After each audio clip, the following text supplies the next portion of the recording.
Hello everyone, and how are you doing? Welcome to another class. And in today's class, we're still talking about AI, and we're looking at AI and smart assistants. So AI really is the brain behind the voice assistant, smart assistant. Then we're going to talk about it today and what smart assistants are and the levels of development that we have seen in smart assistants. So the first thing we'll look at here is, what is AI? We've talked about it before.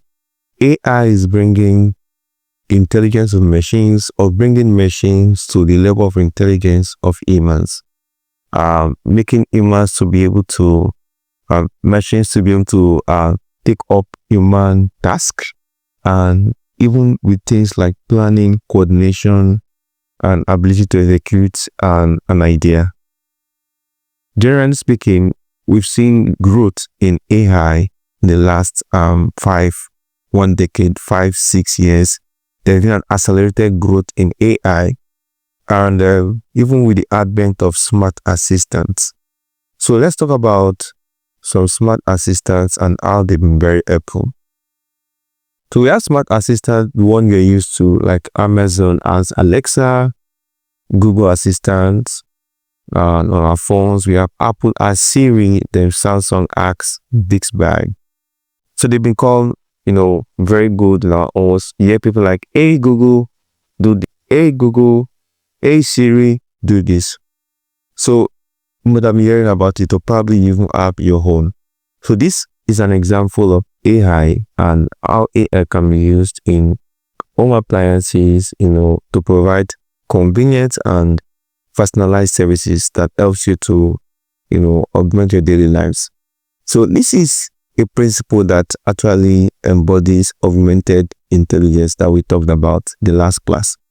Said augmented intelligence is when we have AI supporting humans to be more intelligent. So it's an assistant that helps you to do your repetitive task, and you can focus on more creative tasks and focus on creativity. So now let's look at what smart assistants are. Now, smart assistants are, at the core, smart assistants are the software assistant, or smart assistants are software programs that utilizes AI to understand common human commands. So we've talked about this before, that machines are meant to understand machine language. So it is the advent of AI that brought NLP, that's natural language processing, where machines can now begin to understand human language based on context, based on concept. And now we have smart assistants as programs that can use AI to understand what humans are saying. So you understand when you say come, when you say go, when you say do this, and it helps you to perform task and provide information that you need. So these are acting based on commands, and they act as intelligent interface between the users and the vast array of digital devices and connected devices. So the good part is they work with what they call the voice interaction, and many of them also support text-based input.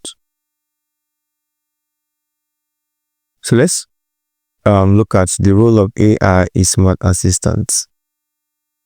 AI is very essential in smart assistants because what makes these assistants smart is the fact that AI is involved, right? So there are so many features that comes together to make this assistant smart. The first one we talk about is natural language processing, which we have talked about before, and this is arguably the most crucial AI component, because we've always known AI, we've always known machines to understand only machine code. So you write a software program that has logic. If something happens, do this, or else do this. So we have if else, we have case that switches.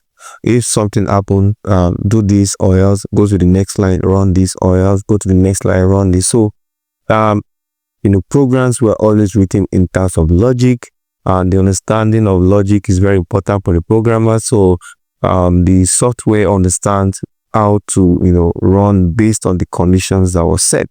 So now with natural language processing, we have an ability for machines to be able to see and understand humans languages and context. So this is a very important concept because it's a very important good in AI and machine learning. So we have speech to text. Speech to text is very important because it converts spoken words into text that computer can text and process. So this involves recognizing words, sentences, even phrases. It's able to understand what text are, context is, phrases are, sentences are, pronouns are. So speech to text is it converts speech to text, and the other way around, text to speech convert text back to speech. So natural language understanding, this one goes beyond transcribing words. This one is about understanding the intent and the context of the spoken word or type commands. So it's able to identify entities like names, locations, and determines what action to take and then how to move about it.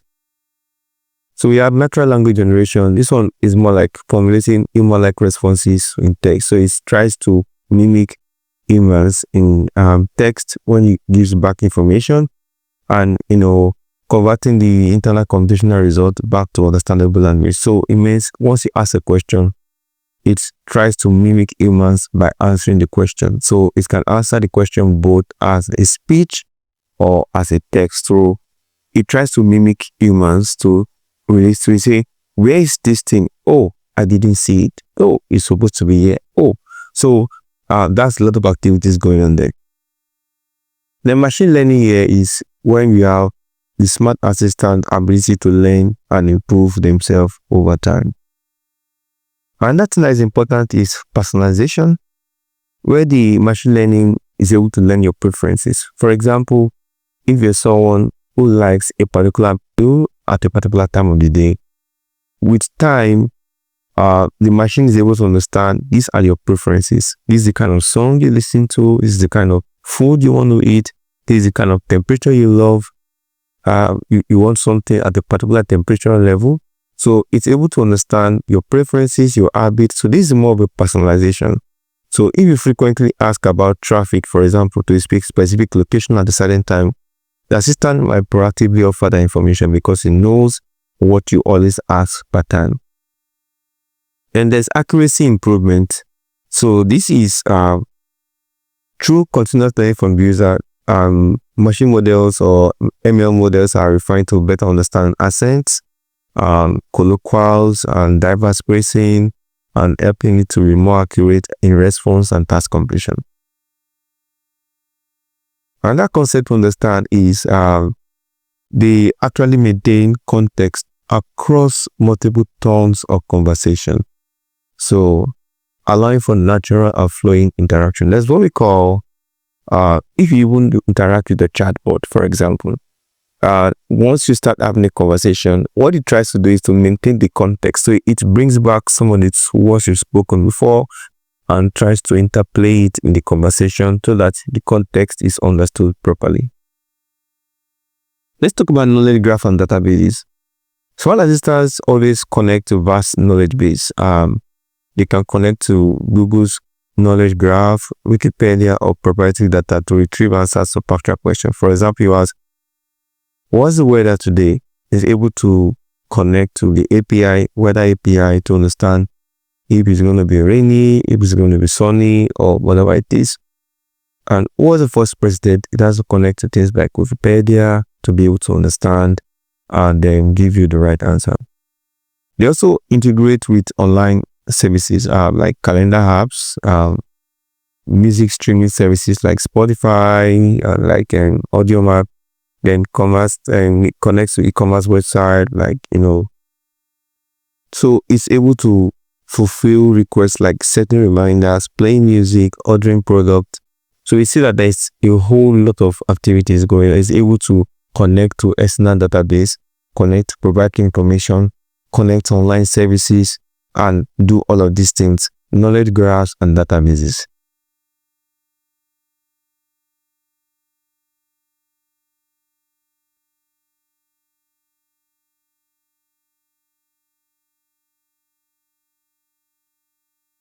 Let's talk about task automation and integration.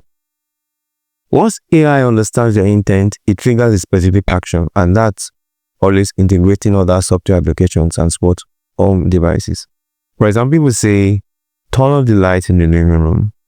The AI identifies the command and recognizes that living room, right, as a smart home device, then sends a signal to your home network to switch them off. That's how it works. So let's look at a simplified workflow.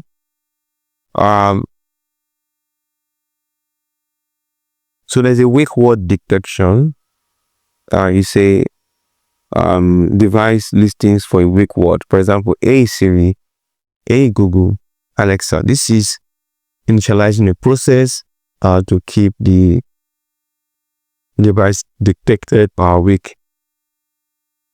The next is audio capture and cloud transmission. Once the wake word is heard, the assistant is able to record your query and send the audio to the cloud-based AI servers for processing.